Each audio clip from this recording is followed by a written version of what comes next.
I just wanted to make a quick reaction to the Channel 4 documentary, The Disappearance of Jay Slater, the missing case that gripped Britain. A bit of an overdramatic title. A lot of people in Britain might be thinking, huh?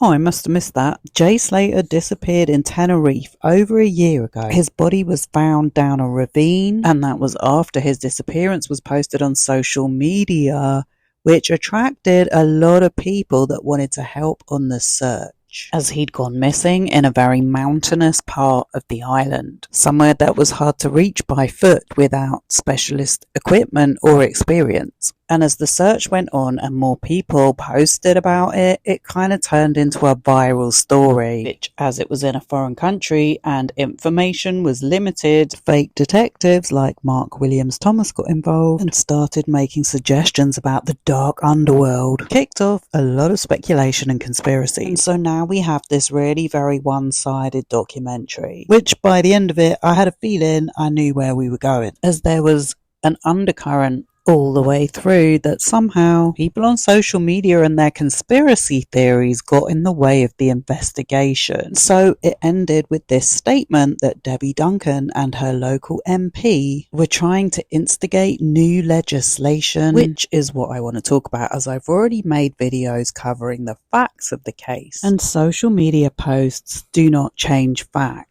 They don't affect the evidence. And the facts are, we live in an economy where people with social media are encouraged to monetize from it. For example, setting up a Facebook page and a GoFundMe, which I don't really think they talked about in this program. But I've already said the reason why this story was on the news in the first place was because of the amount of attention it received on social media, as the news is primarily presented to us on social media, and the algorithms of these digital media platforms are driven by conspiracy theories. Awkward.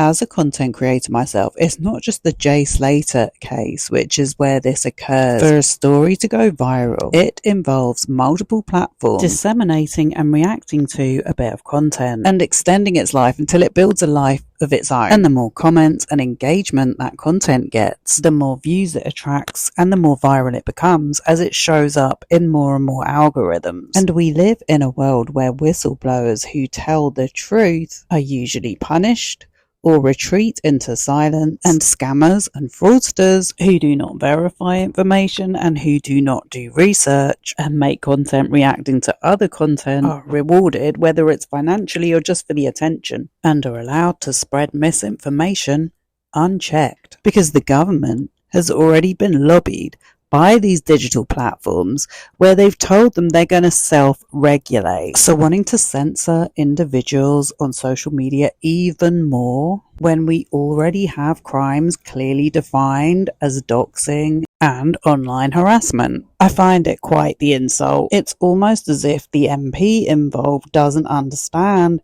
how these platforms have got their own way because of the amount of money they're able to spend. And has she forgotten that they censored people during COVID and continue to censor people when they want to talk about crime that has actually happened, because certain words are not allowed on the YouTube platform? And because journalism has turned into content creation, everyone wants the most clicks and views, including this TV program. So maybe Sarah Smith needs to go and do a bit of research into what the government has actually voted for, instead of trying to introduce new pointless legislation. The Lancashire police were not even able to find some of the people that were supposed to be witnesses at the inquest. The platforms themselves do not have adequate moderation, because that's what the governments of the world agreed to. Our current Prime Minister wouldn't even be in power if it wasn't for the misinformation trolling campaign that ousted the previous leader of the Labour Party and suggested that he was anti-Semitic because he stands against what's currently happening in Gaza, something which I'm already censored from talking about.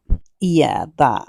And speaking of racism, there's always been a sort of underlying racist tone to this whole Jay Slater story, by firstly suggesting that Spanish authorities don't know what they're doing, and then because the last person seen with Jay Slater happened to be black and had a record for dealing in substances, when Jay Slater had his own record for being involved in a very violent incident. Whatever his mum might want to say, the evidence from that case has been documented online. So I noticed Ayab Qasim did not appear on the show, neither did Lucy, which is not very surprising considering how much online hate I've seen written about them. Brad's mum, Rachel, who's also had her fair share of unfounded stuff said and written about her, told a content creator outside the inquest court that Lucy did not want to come in person because of her mental health, and she's been on the receiving end of some disgusting misogyny. Considering she's only 19 years old, she never asked for any of this.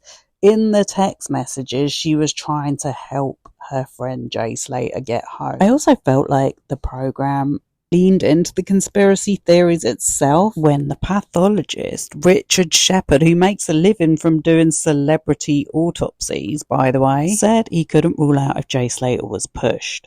The one thing I can't rule out is that Jay was pushed at the top of a slope, just as I can't rule out whether someone has fallen downstairs on their own or is pushed down the stairs, because the push will leave no marks.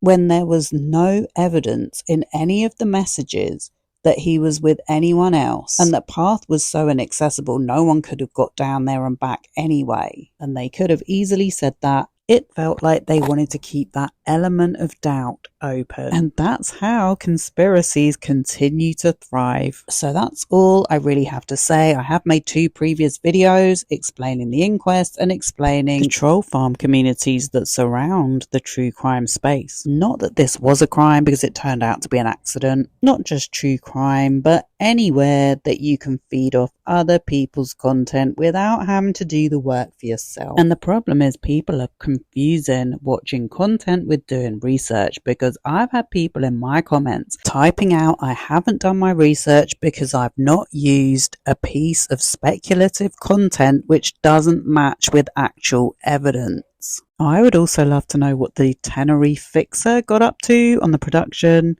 but I guess that's a story for another day. So we'll leave it there.